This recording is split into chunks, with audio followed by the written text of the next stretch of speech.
Hey guys, so a little bit more progress today, Sunday. I've been working the whole day, got a lot of stuff done that some of them you won't even notice now. Uh, but so I got my controller screen or whatever, I got it out of there. And what I did, I cut the arm that was hanging out. Hopefully you see it. So I cut it down kind of flush to the machine and put the cap back in it. And that's all it's gonna be coming out of it, or out of there. It's Ethernet RJ45 and the power cable to the PC. That's gonna be it. All that junk over there, gone. No needed. I really don't even have an e-stop on this machine. I mean, on any of these machines. Like that one there, I don't have an e-stop on it. You know, the e-stop is only on the screen. So I can always reset it on the screen, and it works. Once you get used to it, you really don't use it that much.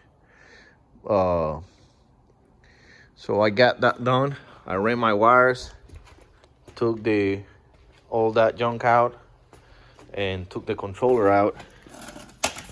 The Haas controller out. I like that. All these covers. Took all this out. I'm probably gonna list all of that on. It did have one of those LCD or LED, LCD I believe it's called, in it. You know, the screen deal.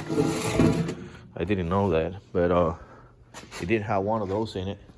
So I got all of this part done. I'm just gonna put a bracket here, just like on the Brothers, and have the PC just hanging over there, computer hanging over there. Now the other thing that took me like 3 hours. I finally ran the stepper motor wires down here with the sensors that are gonna run the carousel, and ran a new loom on it. It's not new, but it's just a hose. I like the hoses. They're really flexible. It's rubber, so they'll be there. Should be there for a long time. So I got that done over there. I already powered it. I also got, see here. So this is the mount carousel. Got to pull this out. My pneumatic cylinder is supposed to come in to Saturday, and it didn't. So maybe it will come in Monday. So I got to pull this DC motor out of there. Probably gonna mount somewhere here. I'm gonna mount my pneumatic cylinder for the carousel. Go back and forth. And I forgot to go to the mailbox, but something came in. I have some shock absorbers or whatever, little ones that I'm gonna put on the end, so when it gets to the end, it doesn't hit. I'll probably just show you in another video. And that's it. So I'm gonna get my sensors from X and carousel, since my X axis is gonna come wire from down there on the X motor. It's gonna come here. Cable is gonna hang from here to there, from there over here to the carousel, the side mount carousel bracket or whatever. I'm also gonna bring the limit switches and limited home switches for that axis this way too. So, and they're gonna get to some of this wire, the wires that they were here already. So I'll see how that goes. I'll see what I do. I drilled me 2 holes here. This is my stepper motor wires, encoder, and that stepper motor is the one running the carousel. Encoder and power. Ran them like that. Went into the housing, cabinet housing, and that part is done over there. And then I mounted my driver there for the carousel motor. And I'm already mounting kind of mocking up the controller. That's the M26 for CNC for PC relay board. Pretty nice. It works good. It's got 12 relays and it works on the UC300 control board. I'll show you in a minute. I mounted my breakers right where I had that danger, high voltage or whatever sign, and my BFD is gonna sit here right where it used to be. It's my power supply. Okay, I'm trying to power supply, stepper driver, BFD where it used to be, my drivers for X, Y, and Z. My Z-axis is not here yet. Pretty much it is, but so my X-axis is the one I'm waiting on, pretty much. And that's it. Got some holes on over there. I'll show you in a minute how this works. I'm gonna try to put it here.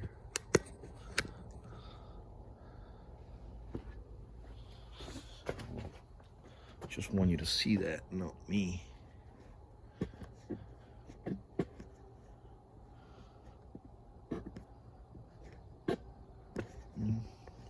Well, maybe there. No biggie. Anyway, like I said, this is the M26. This is a relay board. It's got 12 relays and also have 4 inputs. They all run to the UC300 control board. Hopefully you see it over there. Light is poor here. And all of this is RJ45 connections. I'm just using the boards from the Cincinnati because it's the same setup. So I took the boards out to mock this and see how it, you know, what I'm gonna set it, what I want it at. And so it's got these rerun cables that you see here. Yeah, rerun cables that you see here, and they just mount into this, you know, 3 other ports. So you got 5 ports on this board anyway. And this is how I do it. I mean, you can mount it either way you want, but I kind of figure, you know, I like this way. It works good for me running the rerun cable on the back of it. So you mount this on port number 4, just like that, and that cable is gonna sit on the back of in between the board and the bracket, and that's it. So that's UC300 and outputs. So you got 12,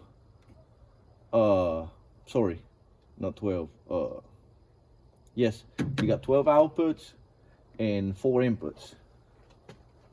And this is my Ethernet cable coming from it's gonna be coming from the PC. So it's maybe gonna be something like this. And if I will have the PC now, I couldn't run it. I will have to run 24 volts from the power supply there. But yeah, we're getting closer. This is progress for me. Just trying to mock what, you know, what I want the stuff at. Like deciding that I wanted this here, it took me a little bit. So first I mounted this kind of here, and then I figured I have too much room on the back of the power supply. So let me try to explain what I'm talking about. Oh, this is gonna be power supply for the stepper motor, but I'm still debating on this. I had these power supplies before running this stepper motors on the Brothers.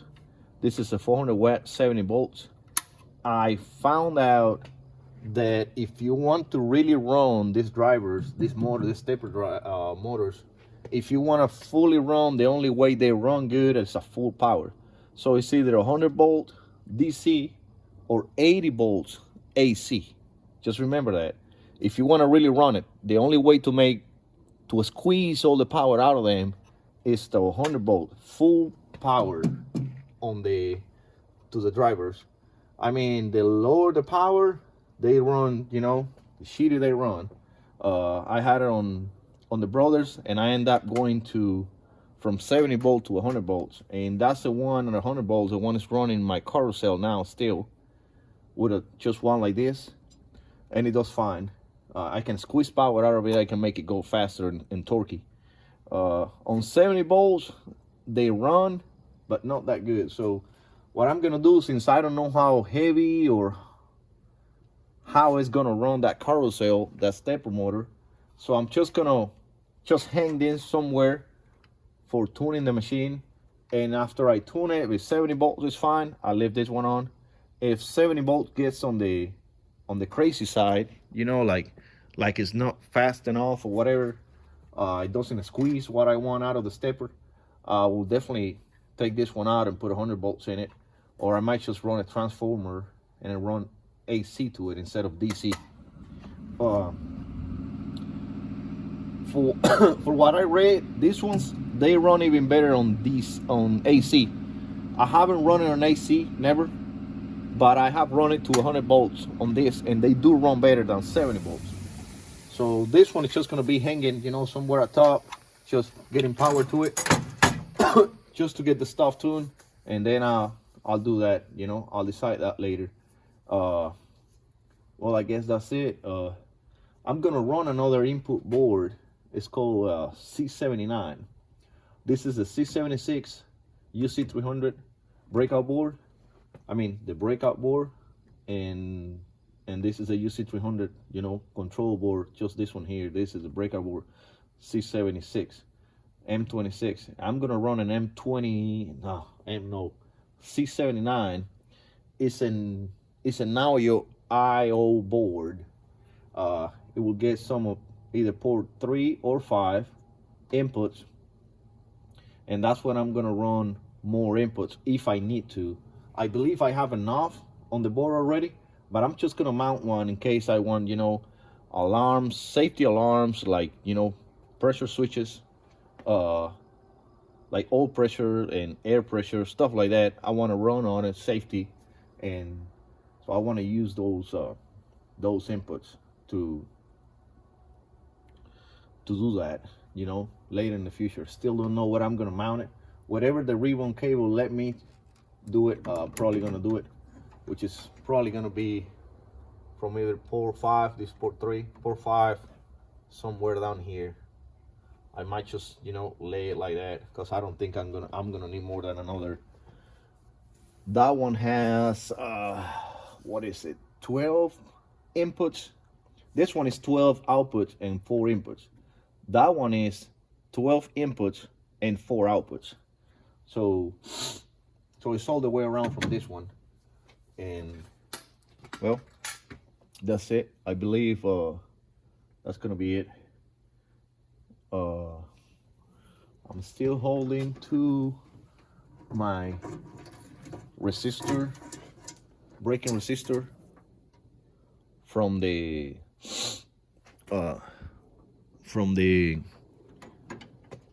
Vf3, and I'm gonna reuse it. I'm gonna reuse this braking resistor. I believe this is another one that ran to the, oh, this one says here, I believe this one ran to the axis drivers or whatever. So I'm gonna hold on to, you know, to this.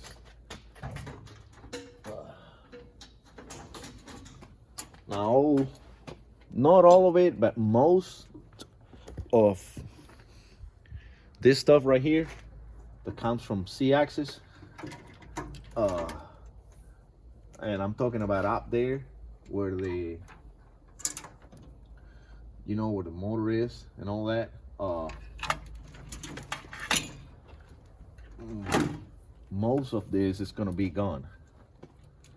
So this one here was encoder cable. I can either use just a cable like this, and just whatever information I want from this one cable, like power drop over, lock on unlock, spindle orientation, oriented or not, what else? Oh, encoder, not encoder, but motor overheating and stuff like that, that I'm gonna run to that motor, because those FANUC motor, they got all that. And I can either do that or just split them on different cables. The problem with this one, see this one here, it's got plenty of what I need, and they got colors. Now if it wouldn't be like that, I can just use simple ones. The problem with this single ones, 3-way wires, is that you always have to decide which one is it, you know. I mean, like, you do it one time, and then if you pull them out again, you don't know which one is it. So I rather use one with all of them in, and it should be fine. So right here, I get let's say I get 6 wires and a ground, or earth, or whatever you call it. So 6, it will be, let's say, power for the sensors, but in this case they're not proximity, like airline regulators or whatever, and just mount them, you know, coming out of here, going to those, so I can adjust that pressure if I need to. I'm probably gonna need some of that. I want to be able to control those pressure. I don't want to be aggressive on those cylinders if I don't need to. So it's really incredible how much pressure one of those cylinders can make. So you really got to be careful with that. So yeah, that's it. And here it's my input. These are coming from a tool changer, which I'm gonna reuse them. So I got, come on, I got 14 pins here, factory setup. Factory setup. It's got 14 pins on it, and it goes to the carousel. So what I'll do is it's gonna stay on the same position it was.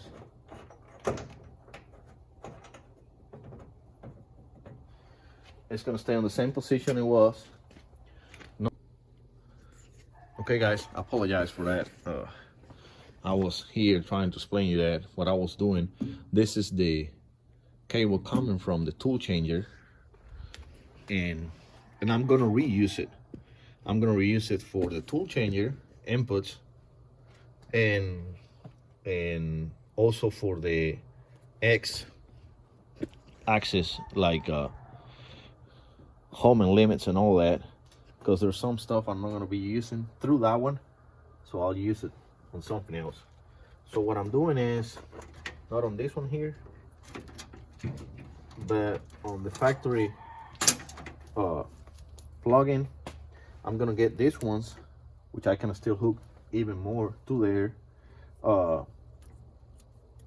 I'm gonna get this one and just pin out over there what I need, and I'm gonna run this into the control board. Into the control board. I don't know if you can see it. So from here, straight from the to the input board that I just told you about, you know, whatever I need is gonna come here, or not. I might have to, you know, resolder some wires here or whatever, but I'm gonna use the same plug-in. It's gonna look the same way. So there it is. All right guys, well, I hope you're liking the build, and if you see anything that you would do differently, let me know on the wiring. If you had any different ideas on the stepper, maybe power wise. I have used it, like I said, on DC full power 100 volts, and that's the only way. I mean, for me it worked good. I never use it on the AC. If someone has any test on or any videos they can send me testing at a full power AC, I would like to know that. These are the drives. Oh, this little board here, they're the C34. They mount straight into these drives, and you just use an RJ45 cable, like an Ethernet cable like this, going straight to the control board. No wiring needed or nothing. It will enable the drive. It'll do everything on it. Once you plug it over there, you set out your ports and pin on Mac, and that's gonna be it. That's all you need. All right, guys. Well, hope you enjoy it and learn something from it. I'll see you in the next video. Bye.